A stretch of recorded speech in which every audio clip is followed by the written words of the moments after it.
Welcome everybody to TruExact Show. I'm here with Eric Bryan, our special guest today. You might know him from the Jim and Sam Show, a producer. You might know him half of Black Caviar. By the way, I see he's got the gold record in the background, kind of flexing on my signed Yankee baseballs, but it is what it is. And my new apartment with nothing on the walls. Yep. So, TROYQUAN, how you doing, man? Good, man. Thanks for having me, guys. I really appreciate it. Absolutely, man. We're big fans. And before we get into the music aspect, because I do want to know how it was, like, the creation of Black Caviar and everything, let's talk about, like, your upbringing, how you got into radio first. Well, my father was in radio, and that kind of, I guess, opened the door for me just to, just hang out in a radio studio growing up. And then I actually got expelled from high school for fighting. And the high school that I went to did this program where you could work on a job site and start, so you could actually get your diploma. So then I actually got a job at a radio station just because I wanted to get my diploma. And I actually really started to like it a lot. And then it just was kind of always there. And then, I've been a diehard Howard Stern fan, pretty much since early 90s. And so it was kind of like, when satellite radio became a thing, that was something I wanted to be a part of because he was involved in it. And it was, it just kind of seemed like a level up from like terrestrial radio. And then that's how I got involved at Sirius. And then I worked on a lot of the radio, the music channels there. I worked on everything from Liquid Metal to First Wave, Bruce Springsteen's channel, the Fish channel, the Grateful Dead channel, you name it. And then when Sirius and XM merged, that's when Opie and Anthony came over to the Sirius building, and that's how I got involved with those guys. Nice. Really quick, was the fight worth it? Did the kid deserve it? Yeah, he was a shithead. Okay. Yeah, there's a story that I've told on the air a couple times where it was this bully. He was just he was the captain of the football team. He was just a real dickbag, and he would always fuck with me. And then the one day I just had enough, and I was over it, and I brought a can of mace into school. And when I saw him, I maced him and then I punched him in the face. But I punched him so hard I shit my pants.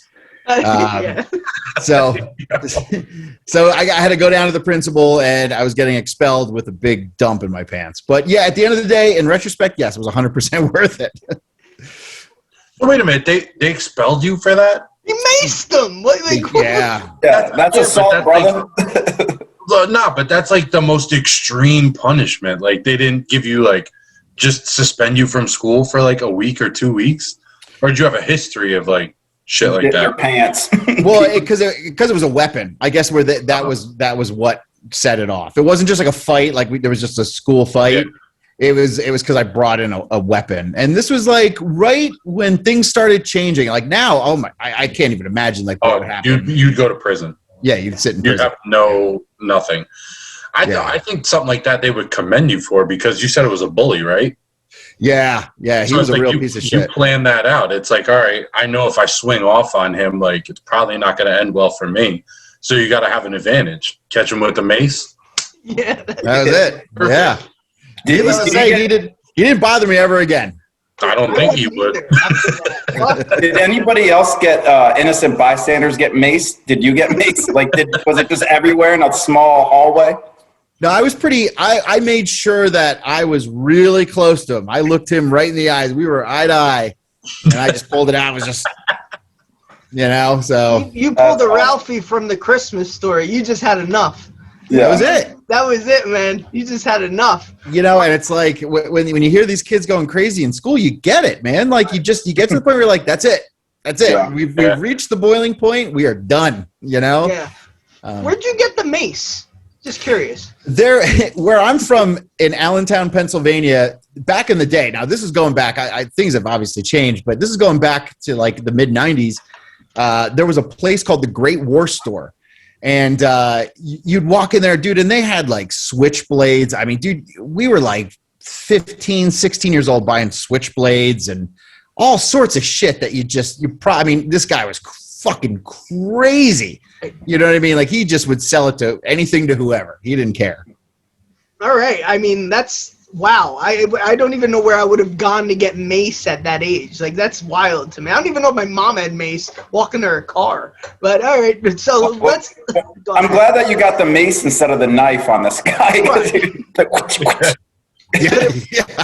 Could've Well, I been- knew I was going to punch him in the face. I knew that was what I wanted. I wanted to make sure I fucking socked this guy as hard as I could. So Now, your program in high school, is it kind of like a work-study program? I think we had that you like only went to school for a little bit and you earned credits through a job, something like that? Yeah, that's exactly. It was called like ADP or something like that. It was something. Yeah, that's exactly what it was. But like most of the kids went to like auto tech and like printing, like graphic design. That's what like the most the kids did. But because my father worked in radio, he's like, well, I can get him a job here. So, that's how that kind of worked out. Oh, that's pretty cool, man. So let's talk about, before we get into some more stories, if you don't mind, let's talk about Black Caviar, man. Like how you started the music industry or into the music industry, how you met up with your partner, stuff like that. Well, I've been playing in bands my whole life. I started playing in like hardcore and punk bands, back in high school, pretty much about when I was, macing bullies and punching them in the face. Right. Just kind of always just played in bands. I've toured in various other bands. And then when I moved to New York City, I started getting in with a couple guys that were DJing in the city. And so I started DJing hip hop and house music, and I've always loved house music. I've always been a huge fan. Growing up, like we would go to raves back in the day, and then it kind of just was like, well, my partner had worked at Republic Records at the time, and was basically like, well, he's got all these connections, I got all these connections, and we know how to write music, and we know a lot of people, so let's just start making some music. And it was kind of, and especially it really kind of came about because of things like Spotify, where, back when I started making music before in hardcore bands, like you had to like actually physically put it on a disc or a cassette. We're here, like all you got to do is just upload it to the internet, and then in a day or two, it's everywhere. It's on Spotify, Apple, YouTube, like everywhere. And you put it up there, and then you get all the money kind of comes to one centralized location, and then you can, withdraw it. And so we were just fascinated by that. Like, wow, like really, like we could just make a song now in our bedroom and upload it, and we can start making money on this. And so that was really kind of why we started it. And then it just sort of snowballed into something else, Right. Why the name? I still have to think of a better answer to that question. Okay. It was just kind of like, we had a bunch of ridiculous names. I have a folder in my phone of just like hundreds of band names. If I, sometimes like you'll see something, you'll be like, oh, that would make a really funny band name. And so I just wrote it down. So that was one of them that I wrote down, and it just kind of sounded expensive. That's smart, man. Yeah, no, it's better than like $5 boneless buffs at Applebee's. You don't want that being your fucking band name. Yeah, it's better just to go with Too Caviar. long. Yeah, well, simple. Obviously, Brian. That's why. Brian, They say guys that eat boneless buffs close the fridge with their hips. Is that so? So I do that. I'm guilty of it. How did you figure out the business side of the music industry? Because that's something that because me and Scott, we make music, and that's the creation part of it. We know how to make songs and mixing, mastering, everything, but the business aspect of it, of getting your song out there and then how to promote it correctly. How did you figure that out? Oh, dude, I'm still trying to figure it out. Yeah. It's sometimes you can't I don't know, like it's just one of those things where like you see people and they have this quick success over a mediocre song, and you're like, how the fuck did they do that? This song sucks, or like it's timing, and it's sometimes it's gimmicks. And sometimes it's just being at the right place at the right time and having the right vocalist on the right beat. That it's just, I don't know. I mean, it's tough waters to navigate. Fortunately, we have a really good manager that kind of helps us, navigate sort of what to do. And, we still, I just hate social media, and that's just like one thing that you just, there's just so many artists that make music that is just so mediocre, but they're really funny on social media, and it just works, so it's a tough thing, man. Now it's like less about putting out the good music and more about building the brand name of yourself. It sucks. It's annoying because like it's an easy profession to give up on because it is exhausting. It's like you could work your ass off at it and just like, oh my God, this is just going nowhere. So it's like when the motivation's not there, it's just hard to just keep getting up. So I mean, when did you realize that, all right, this is taking off where we wanted to, or where did you realize this was all worth it type thing? Oh my God, I'm still trying to figure that out. If it's still worth it. No, I mean, I guess you realize that it's worth it when you can make a little bit of money. You realize it's worth it when you see what your music does to people, and how it we try to really keep our music very positive, very fun, upbeat, very danceable. In a time of craziness, I think people look to music for an escape. So when you write a song and it resonates with people, and you see them enjoying it, not only that, but they'll put it up on their social media and they're dancing to it and they're reacting to it. That those are like the little things that kind of like, okay, like this is cool. Like I'm very fortunate to see this. Right. Eric, go on if you got anything. I just want to get into the aliens. And like that's just I love like hearing you guys on the show talking about all that. And I mentioned earlier the Bob Lazar's bullshit. What brought that up? Do you think that he's full of shit, Bob Lazar? Well, me saying Bob Lazar is bullshit is completely taken out of context. Okay. That's something that came up where Sam got the drop of me saying that. Just completely to out of, because I saw the documentary, and did you guys watch it? The Bob Lazar documentary? Okay. Yeah. Okay. Yeah. Dude, I don't know, man. I think the guy's telling the truth. I really do. I think it's like it makes sense to me. He's too consistent over such a long period of time. That's really what the big thing is. He's too consistent, and he has nothing to gain from this. Yeah. And that's along with, like, I don't know if you guys listen on the show, but I get into it with Jim Norton a lot about it. But it's so, and Jim is very anti-conspiracy theory about everything. I mean, him and I are polar opposites. Where I usually tend to believe that everything is a lie and we're being lied to. I go down that rabbit hole, and then he is like, no, everything is exactly what it is at face value. Yeah. So we get into it. We get very kind of heated sometimes about it, and I don't remember the way it came up, but I was like, well, fine, let's just say fucking Bob Lazar's bullshit. And then they took that little fucking clip all the time. Yeah. Because it's funny, even when who's the physicist, the really popular African American. Yeah. So when he was there, like I felt the same way. Like I could hear when you guys were talking. He's like, well, if there's an alien, bring it to the town square. I'm like, that's not what it's about, Neil. That's not what it's about. So yeah, I think it is. I've always thought there was something, and I also would think like maybe that was the cause of what religion is, right? So maybe they came down and we looked at them as gods, because when Europeans came here, Native Americans looked at us like we were gods, so they praised us. They thought we were half horse, half people thing.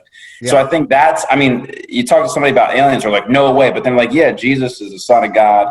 They nailed to a cross. He came back in 3. Like that seems a lot more far-fetched than an alien coming down. So yeah, I kind of go down the rabbit hole as well. But it's just fun to hear you guys always talking about that whole thing. And it, like, he's so consistent with all the, like, I heard you guys talking about the pilots too, the Navy pilots, and like these guys know exactly what everything is. So hearing them and it's slowly getting released, I think it's just like a slow drip of, you know, because if you tell everybody there's going to be chaos.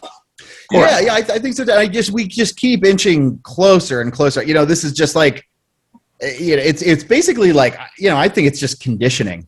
Do you know what I mean? Because, you know, in the 40s and 50s, you know, like with 40s, 47, when the 46 or 47, when the Roswell crash happened, you know, like, I think if you would have went out and told people that, no, this is real, like the aliens really fucking crashed here, people would have lost their fucking minds. You know, like it would have changed everything. Now it's like, we were joking about it on the air where last year during, you know, when the pandemic's going on, you know, they said that the Pentagon footage was real, and people are just like, oh yeah, okay. You know, so I think, you know, it's one of those things where like they're trying to make sure, you know, and you know, I would get so angry about it. Like, why are they hiding this from us? Why would they do that? And then you kind of go like, oh, it kind of makes sense why they would hide it. You know, like the chaos that would have just fucking, you know, it would have. Well, because the thing is, at that point, if you come out and you say, yes, there are beings from other worlds, other universes, other galaxies, whatever it is, if you come out and you just say that, you're essentially saying that religion is bullshit. The fact, all the things here, everything that's gone on here, the majority of it's bullshit because we've covered it up for years. You know, and people are going to lose their shit over that, especially a religion thing. Because think about people that are like diehard Christians, and like they will go to war over the fact that they'll say Jesus is real and we need to worship him. And now you're going to come along and say aliens are real. We made Jesus up. Jesus was an alien. They're going to lose their shit. Like, they'll kill themselves. Like, you're going to have mass suicide over something like that. Maybe. I don't know. You know, it could be one of those things where it's like they could look at it like, no, Jesus is still real, but, you know, aliens are demonic forces. You know what I mean? Like, so, yeah, who knows, man? I don't know. It's just going to be, it's going to be. I think they don't want to tell us, because if we think about it like this, if you have the option to leave the planet with an alien and you don't have to pay taxes anymore or go to a job and you can just travel the universe, they're going to have no one to live here anymore. Especially now after this year, they're going to be like, fuck that. I'm going to hop on whatever thing comes here and I'm going to whatever planet. I was disappointed in Trump. I thought he would be the one that would tell us. Like, I love aliens. Aliens love me. Great people. We have the best aliens. Like, I thought he 100% would have spilled the beans. According to that Israeli, Iranian scientist, Trump was going to tell about the Galactic Federation, but they told him he couldn't do it. You know, it's a weird thing with Trump, because you thought that, like, you know, he did Space Force and he's like, okay, he's gearing us up for something. He's going to tell us something. And then you hear him like interviewed about it and he's like, yeah, I don't think they're real. I don't think that's anything. You're like, well, then what the fuck is Space Force for? And, you know, and then he did the, you know, the next, I don't even know how many days now, maybe another, you know, over 100 days, but more information is supposed to come out. He signed that thing that, you know, where information is going to be coming out of everything. Yeah. So who knows, man? I don't know. I do feel like in the next, sooner than you think, we will know. 5 years. 5 years, yeah. I think 5 years, honestly. This is I was saying this to someone the other day. Do you listen to Rogan's podcast often? Yeah. Mm-hmm. Just in the past 6 months alone, all of the alien people that he's had on, alien-related stuff. I mean, from Travis Walton to even with last year with like Bob Lazar, just all the alien people. I almost feel like he knows something, because he has such no, I'm serious. It sounds ridiculous, but like, he has such a reach with his podcast. Why wouldn't they go to a person like him and say, start conditioning people for these things? Like, let's make speaking about creatures from other universes like a thing, like make people believe that this is okay. You know? Yeah. No, I think you're right. I think Rogan is definitely one of the people kind of leading it. You know, I only saw clips, and I talked to somebody about, because Elon was just on Rogan the other day. And I guess he had said something about like, look, if there were aliens, I would know it. Elon said that. So, you know, like, it's one of those things where like, maybe, or does he, or maybe he's just saying that, you know, like, I think I don't Elon's know. an alien. What's that? Yeah, he is. Elon's an alien. I wouldn't, it wouldn't shock me. I can't wait till the Christian church comes down on this fucking show because of Brian's anti-Jesus rant. It's going to be great. Yeah. All right, really good. We can delve back in this. I want to go back into the music a bit because you said something with when you got a good manager and stuff. So did you have like a deal in place where you could have gotten like screwed over on, but you were a little older and you were smart enough not to sign it? Like, did you maybe making it a little older and more conditioned and radio help you out when you got a manager and stuff like that? I mean, it helps you a little bit, but you're still going to get screwed. You're going to get screwed one way or another. You know, when you sign contracts, a lot of time, unless you have leverage, you're going to get screwed, you know, like, you know, we've signed some okay deals. They're just kind of like, they're just okay, you know, and you kind of gotta sort of weigh. I mean, the way to do it, if you really want to just stay completely independent and own your own masters and own your own publishing and control all that. And we're at the point where you can do that now. Yeah. But you know, like sometimes you need the machine. Sometimes you need, you know, like we signed a deal with Republic Records and it was just an okay deal. It wasn't great, but they got our songs into some big movies and some big television shows. They paid for 2 videos. We fucking rinsed them for an elaborate photo shoot. We like had a helicopter and rented a classic car and suits and like, so, you know, like sometimes you need the big corporation to play the game a little bit. And you know, I don't regret it, but at the same time, like, you know, it wasn't that great of a deal, you know, but yeah, I mean, the thing is, if and there are a lot of artists doing it, is if you can maintain all your own royalties and own your own master tapes, own all your publishing, and you know, you can make a lot of fucking money. I saw you comment because Black Caviar had like over the year 61 million streams or something on Spotify, and like someone like she was trying to equate the math, and you were like, oh yeah, that'd be great if you owned everything. Not to say how much Spotify pays out on them, because I don't think you want to divulge that, but like, I mean, 61 million streams to the average person sounds like a lot of fucking money you should make. Is it chump change in the grand scheme of things, or is it a good chunk? Well, I think you can Google. I think you can actually Google what Spotify pays out. It's not much. Yeah, I will actually. I think we're over 200 million Spotify streams at this point. Jesus. Which, yeah, it's on paper. That sounds great, and it's impressive. It really is, and it's. But yeah, like, you know, when you sign a deal with Republic, you know, and you just. Like I've talked about this on the show. We did a song for the Spider-Man movie. That's what the gold record was this Into the Spider-Verse movie. And you know, it was basically like, hey, do you guys want an opportunity to try this? Sure, we'll do it. Okay, they're gonna take it. Here's the deal. And it's like, oh, well, this isn't that great of a deal. And they're like, okay, well then we're gonna get somebody else to do it. And you kind of go, okay, you know, like, and I don't regret it at all. I would do it again tomorrow. But we just don't own the master of that song. And it's just one of those songs like that. If we did, it would be a life-changing song for sure. Right. That's wild, man. So, I mean, that sucks because you have to take the deal because at Hope, like, all right, everyone will know the name at least of the band or the musician. So, and then they can delve into your stuff. That's a wild. Yeah, I was going to say, how much like transition did you get from that? Like, did you see a jump in your numbers?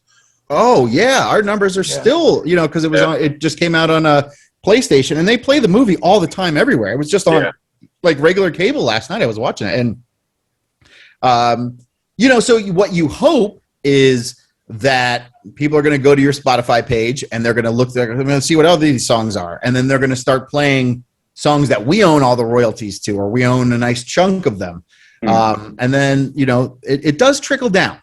It does too. And especially, you know, I think the one thing that we are starting to realize more, especially because of the pandemic, is not so much concerned with trying to be a radio star, you know, like what you think, like, oh, they have a hit song, they're on the radio now. Where, like, if you can land a good deal to have your music in a commercial or a television show or a movie, I mean, that could be life changing. You know, you landed in an Apple commercial. I mean, that's, you know, $1 million. You know, and everybody's gonna be like, what is this? I want to listen to this song. Yeah. So yeah, that's kind of where we're trying to head a little bit more with our songwriting, is like not worried about, like, okay, it's on the radio. You know, who cares? Let's try to, and when you have a song that's in the Spider-Man movie, and we've done some other stuff and we had an Apple Watch commercial. We've done some other stuff with like eBay and McDonald's. When people take you a lot more seriously, you know, when you're like, oh, you're those guys, you wrote that song. Okay. Yeah. Like, you know, so, you know, it does have its plus points, you know? No, that's very informative. Thank you. So that's the route I need to go. Commercials and movies. Yeah. Right? Yeah. Because it hasn't worked out yet. No, but that's real cool. But I think, like, when it gets to the point too, just one more thing before I pass it. I think, like, when you get older, if you just make the music that you enjoy, and me and Brian have gotten to that point, like, that's all that really matters. Like, I think you spend so much time, like, when you're younger, trying to make that hit, pleasing other people, and you never really find your own lane. And, like, Brian and I could vouch for that now. Like, we're putting out mixtapes and albums on Spotify, and it's just like we're back to just doing us. And it's just like, it's so much more healthy. You don't have to worry about, like, fuck everybody else. You know what I mean? So yeah. If you can get to that point mentally, that you're like, I don't care. I'm making this for me. And if somebody enjoys it, great. I mean, that's kind of where, you know, we were at, you know, when we started out, we're like, okay, we're house music. This is what we do. We make 4 on the floor, 124 beats per minute dance music. And, you know, we wanted to fit in that cool guy lane, you know, like, of, you know, to be on like Defected Records or Tool Room Records. Those are big, like, house music labels. And then it's like, well, then the Spider-Man thing came up, and it's not house music. And then we started doing like Latin music, and we started doing more hip hop music. And, you know, our manager would be like, I don't know what lane are you guys in? I don't know how to pitch you guys to people. And it's just like, we don't care, you know, like, we don't give a shit at this point. We're just going to make this music because we can't continue to make the same song over and over again. Some artists can, we can't. And it's just, it's liberating to just kind of do what you really want to do musically, you know? Yeah, we've had other guests that the same way, where they say they were trying to fit in one lane and stick to that lane, but creatively it kind of sticks you in a box. And if you have an idea for something else, why not just have that freedom and do it? And if it flops, it flops. If it's great, then it'll take off, you know? But I think I'm a big supporter. Like, I think the ideas of like, oh, this person's a poser, like that was a big, you know, like Linkin Park, what do they rap or they rock, like back in the day. But now I think, like, I appreciate it. I mean, look how diverse Drake is. I mean, Drake is like, he's singing on one song, like saying do the Tootsie, whatever the hell, and then he's like going harder and some other shit. So I think like that's like the next level, where just like spread your lanes out, you know? Yeah, I agree. I think, you know, some artists, sometimes they try to do other projects, like they'll do a house music project and then they'll do a hip hop project called a different name, and then they'll do a drum and bass project called this kind of name. And, you know, I never really it's just, that's a lot of work. You know, you got to maintain all those social media. And so, yeah, it's just kind of like, just make music, you know, make music, and hopefully people like what you do, you know? Right. Brian, you got anything? Yeah. I just want to go into kind of like the production aspect of the music. Where did you learn how to do all that stuff? Like just making the songs, mixing things, doing all that? Well, it started again going back to like high school and recording like my old hardcore band on like a Foztech 4-track cassette, and learning how to do that, and then, you know, then going to like other multi-track recording. I also went to audio school in New York when I moved there. Where did you go?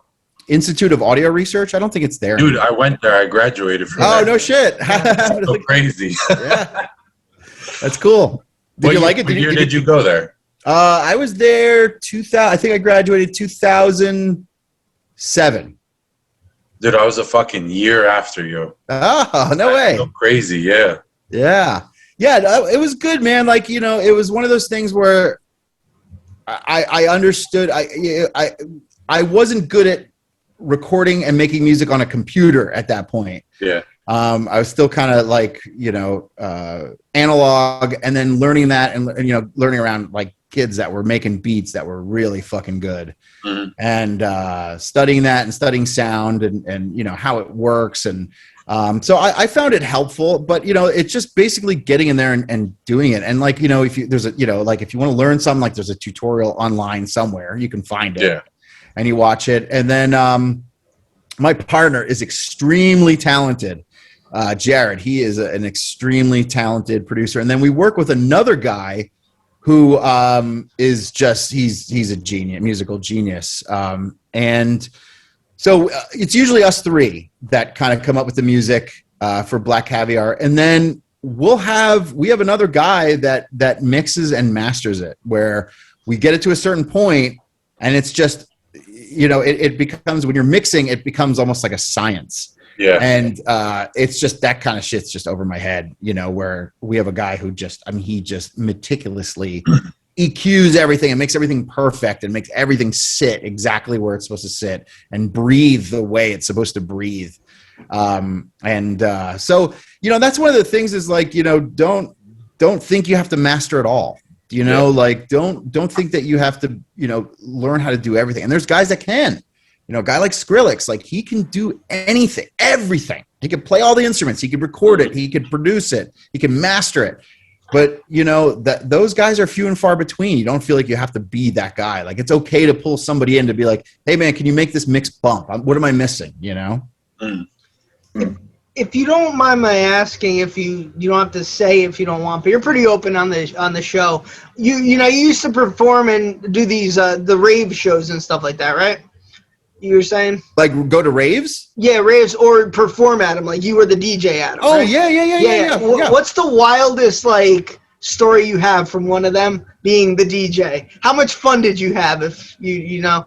Oh man, I have to think about a good story. I mean, you know, dude, it's wild, man. Like, you know, when you're a DJ, it's you know.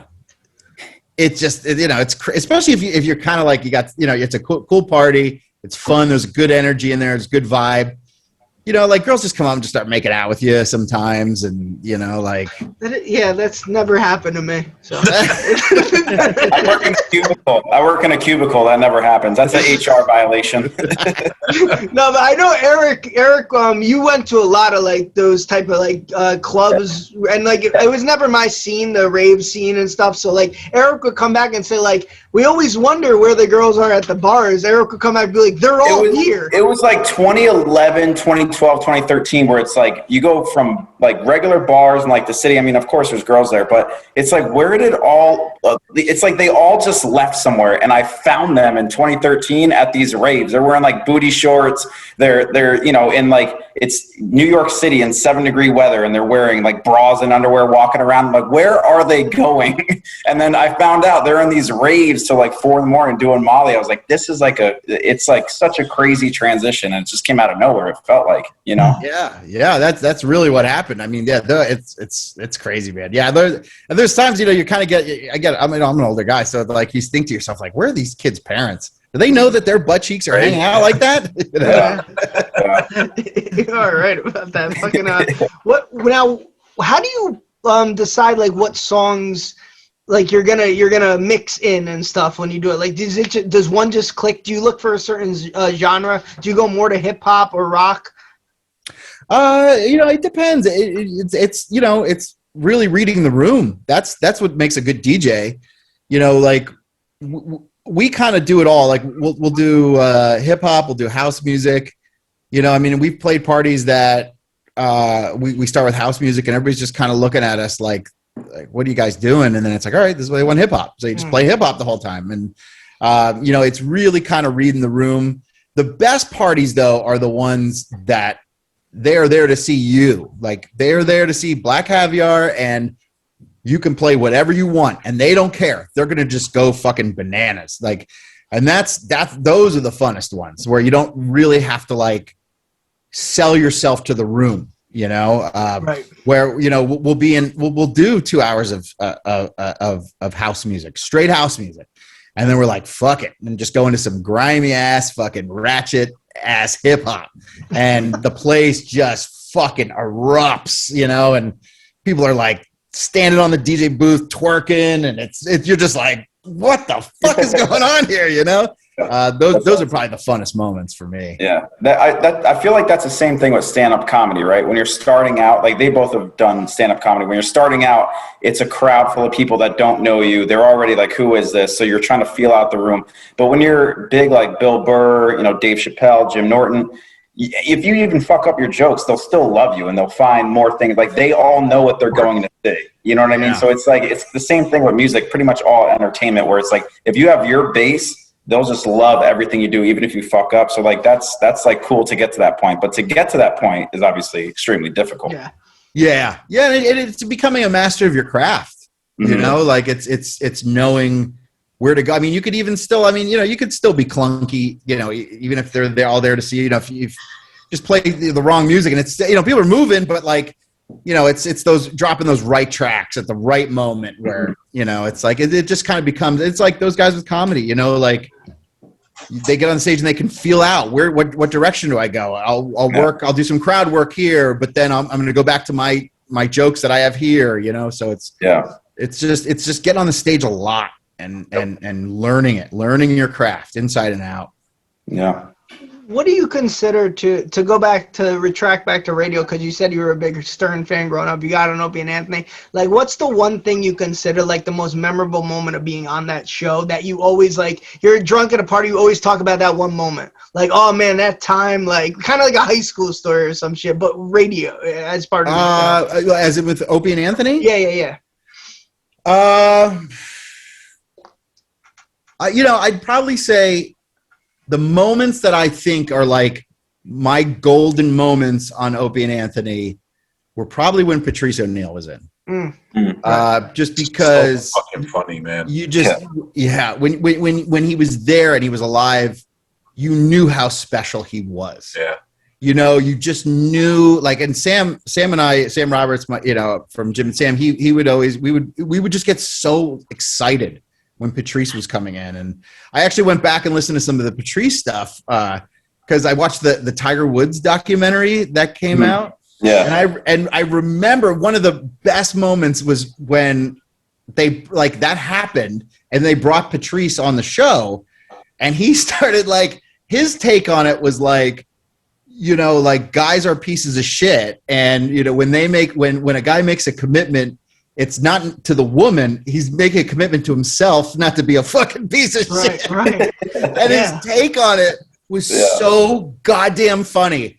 And I had to go back and listen to it again just because he was it's just so crazy. But yeah, I mean, you know, like, yeah, we've done like a lot of weird stuff on there, you know, on the show and stuff. But like, I think those are like the moments, like Patrice and when Burr was on, you know, back in the day when he wasn't like, you know, he was big, but he wasn't like, now he's like Bill Burr, you know, and, you know, just to see those guys kind of hanging out and, you know, after the show, and they're just, you know, it's Patrice just hanging out, and there's, you know, Louis C.K. he's just here hanging out, you know, and it was, those are the memories that I really like. We have a final segment. It's called Gun to Your Head, okay? And it's we ask 2 questions each. We don't really do like Cheetos or Fritos type thing. It's more wordplay since we kind of started as a hip-hop podcast. So we ask 2 questions each. You have to answer them and then pick your favorite question, okay? Okay. And we keep a pretty damn intense tally on this. Now, people say that I like to cheat. It's impossible, because I don't win that much. But they say I like to, like, I'm probably doing it right now, like getting in your head to pick me. But you like to gas up your questions. Yeah. Right. I'm not a fan of my questions tonight. I'm not a fan of mine either. I'm going to give it to Brian to go first. Go on. Oh, okay. All right. Would you rather get a tramp stamp or give up your career to be a mailman? A tramp stamp or give him my career? I get a tramp stamp, sure. Easy. Yeah. Easy. I just thought tramp stamp career be a mailman. No, stop trying to explain yourself. I reached. Yeah. So, You know? yeah, he's going to give up his gold records to deliver mail. Would you rather eat poison ivy or grab a handful of bees? Oh man. Probably grab bees because you get poison ivy, like it can fuck you up and it close up your throat. Yeah. All right, you know what? I'll go next because I definitely want to follow. I definitely want to follow those up. Not Brian's best. So we're gonna go with. All right, you have to buy new turntables for every month for a year, or whenever you turn, you walk into a table for a year. I'll take walking into tables. Okay, gotcha. I guess it's costly. Turntables are expensive. I know. It'd be funny to watch you every time you turn off the fucking. Like, what are you doing? Stop walking into the damn table. All right.